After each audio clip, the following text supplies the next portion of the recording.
Good evening students. Good evening sir. God bless you all और welcome to my YouTube channel ब्लोनी sir commerce classes में आपका स्वागत है। मैं पढ़ा रहा हूं आपको change in profit sharing ratio और टॉपिक चल रहा था मेरा revaluation of assets and liabilities, reassessment of liabilities. और क्वेश्चन नंबर 22 तक की वीडियो सारी मेरी यूट्यूब पे अपलोड है और जो स्टूडेंट फर्स्ट टाइम ये वीडियो देख रहा है, पिछले पार्ट्स देखना चाहता है तो वो जाके देख सकता है। टीएस ग्रेवाल के complete solution one of the roof आपको मिल रहे हैं और बिजनेस स्टडीज के भी कई सारे शॉर्ट्स मेरे डेली आते हैं। बेल आइकन को प्रेस करना ना भूलिए। रात को 9 बजे मेरी रोज एक वीडियो मिलती है। आके आप लोग अपनी कोचिंग से भी अगर वापस आते हैं और आप घर में फ्री होकर बैठते हैं, रात 9 बजे आपको एक वीडियो आपको देखने के लिए मिलेगी।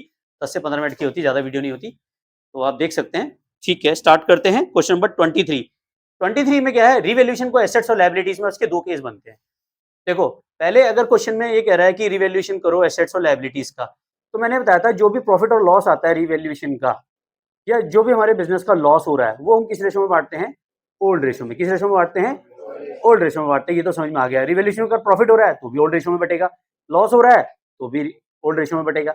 लेकिन अगर हम अपनी बुक्स वैल्यू को चेंज ना करें, क्या कह रहा हूं मैं, अपनी बुक वैल्यू को चेंज ना करें, उस कंडीशन में हम इसको गेनिंग और सेक्रीफाइस में बांटते हैं। किस में बांटेंगे? गेनिंग और सेक्रीफाइसिंग रेशो में इसको हम डिस्ट्रीब्यूट करते हैं। ठीक है, अगर प्रॉफिट हो रहा है तो गेनिंग सेक्रीफाइस में बटेगा और अगर लॉस हो रहा है तो सेक्रीफाइसिंग और गेनिंग में बटेगा। क्लियर है? झोल झाल है भाई, सब झोल झाल है। क्वेश्चन देखो, बराबर समझ में आ जाएगा। क्वेश्चन नंबर 23 देखो, एबीसी पार्टनर है, शेयरिंग रेशियो है 2:1। टीएस ग्रेवाल 2024 का एडिशन का क्वेश्चन है। 2:1 पार्टनर, ये एबीसी पार्टनर है, रेशियो है इनका 2:1। They decided share future profit 1 April 2024 को 5-3-2 में कर रहे हैं। They also decide not to change the value, highlight कर दे इस लाइन को, not the change in value of assets and liability in the books of accounts. वो कह रहा है अपनी जो अकाउंट्स की बुक्स है, हमारी बैलेंस शीट में जो एसेट्स और लायबिलिटी की वैल्यू है, उन्हें कोई भी चेंजेस नहीं करना, बट उनमें चेंजेस हो गए हैं, वो कह रहा है the book value of revise value assets and liability on the date change were as follows. Machinery थी पहले बुक वैल्यू 250 की, अब कितने की होगी? 3 लाख। तो वैल्यू बढ़ी है घटी है? मशीन की बढ़ रही है ना।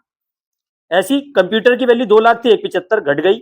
सन्ड्री का इंटरेस्ट 90,000 से 75,000 घट गए। आउटस्टैंडिंग एक्सपेंसिव 15,000 से 25,000 बढ़ गए। वो कह रहा पास एडजस्टमेंट एंट्री। तो यहाँ पे सिंगल एडजस्टमेंट एंट्री पास की जाती है। इस केस में क्या होता है, जब एसेट्स और लायबिलिटीज को हम दोबारा नई वैल्यू पे नहीं दिखा रहे हैं तो इसको गेनिंग और सेक्रीफाइस में डिस्ट्रीब्यूट करेंगे। अब सर गेनिंग सेक्रीफाइस में डिस्ट्रीब्यूट कैसे होगा? पहले तो गेनिंग रेशियो सेक्रीफाइसिंग रेशियो निकालो, फिर देखो रिवैल्यूएशन पे एसेट्स पे प्रॉफिट हो रहा है या लॉस हो रहा है। ठीक है, तो फिर उसको उसी रेशियो में हम डिस्ट्रीब्यूट करेंगे। तो पहले निकालते हैं गेनिंग और sacrifice. Question number 23, question number 23 TS Grewal ABC partner है, ए बी सी। एबीसी में देखें रेशियो क्या है? 2:1, 2/5, 2/5 और 1/5। न्यू रेशियो बताओ। 5-3-2, 5/10, 3/10 और 2/10। कितना आएगा ये?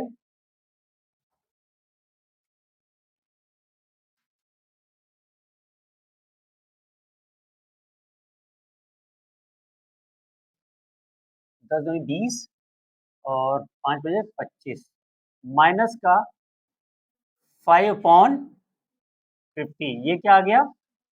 गेनिंग 50।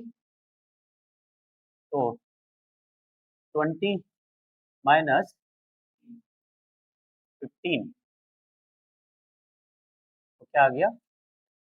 प्लस 5/50। ये आ गया सेक्रीफाइस। तो यहाँ 50, तो 10 माइनस 10 इज इक्वल टू 0। इसका मतलब ए और बी, एक गेन कर रहा है और एक क्या कर रहा है? सेक्रीफाइस कर रहा है। ठीक है, एक गेन कर रहा है और एक क्या कर रहा है? सेक्रीफाइस। तो यहाँ पे ए क्या कर रहा है? गेन कर रहा है और बी क्या कर रहा है? सेक्रीफाइस। अब हम देखेंगे केस कौन सा लग रहा है, रिवैल्यूएशन पे प्रॉफिट है या लॉस। तो हम वो देखते हैं। पहले वैल्यू लिख दो। कौन कौन सी वैल्यू दी है? तो मशीनरी आइटम कौन कौन से दिए हुए हैं आपको? एक तो दिया है मशीनरी, मशीनरी के बाद बताओ क्या है? कंप्यूटर्स और सन्ड्री क्रेडिटर्स और आउटस्टैंडिंग। नेक्स्ट, बस ये दिए हुए हैं। बुक वैल्यू बताओ इनकी क्या है? 2.5 लाख, 2 लाख,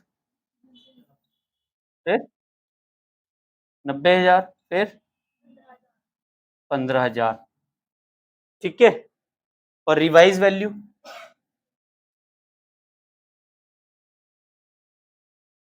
कितनी हो रही है? ये 3 लाख, और ये 175, ये 75, ये 25। देखो, एसेट्स बढ़ेगी तो फायदा, एसेट्स घटेगी तो लॉस। लायबिलिटी अपोजिट चलती है, लायबिलिटी बढ़ेगी तो लॉस, घटेगी तो फायदा। तो यहां देखो, एसेट्स 2.5 लाख की थी पहले, अब 3 की हो गई, तो फायदा हुआ कितने का? 50,000 का प्रॉफिट हुआ। जो डिफरेंस आया वो क्या आया? 50,000 का। अब बताओ, 2 लाख के कंप्यूटर थे, 1.75 के रह गए, फायदा या नुकसान? कितने का?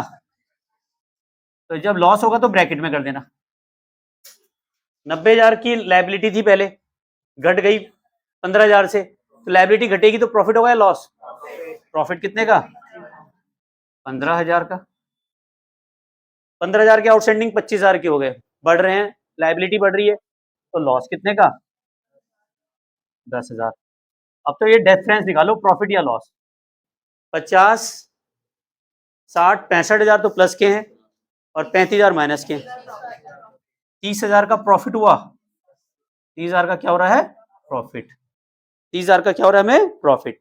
तो जो जनरल एंट्री पास करेंगे, गेनिंग टू सैक्रिफाइस। प्रॉफिट के केस में क्या करते हैं? गेनिंग टू सैक्रिफाइस, और लॉस के केस में करते हैं सैक्रिफाइस टू गेन। ठीक है, समझ में आ गया? क्योंकि हमें चेंज तो करना नहीं है, बैलेंस शीट में रिवाइज वैल्यू दिखानी नहीं है, तो जब हमें ओल्ड वैल्यू ही दिखानी है तब क्या करते हैं? Gaining to sacrifice.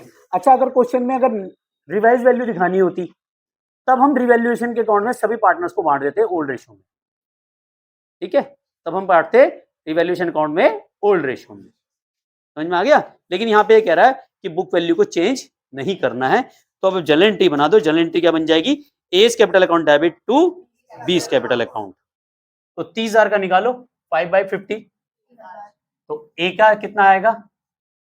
ए का शेयर 30,000 का 5/50,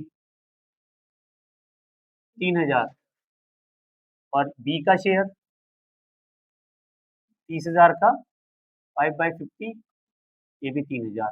ये तो गेन कर रहा है और ये कर रहा है सैक्रिफाइस, और मैंने जनरल एंट्री बनाई थी गेनिंग टू सैक्रिफाइस, तो एंट्री बन जाएगी A's capital account debit to B's capital account, being revaluation profit adjusted in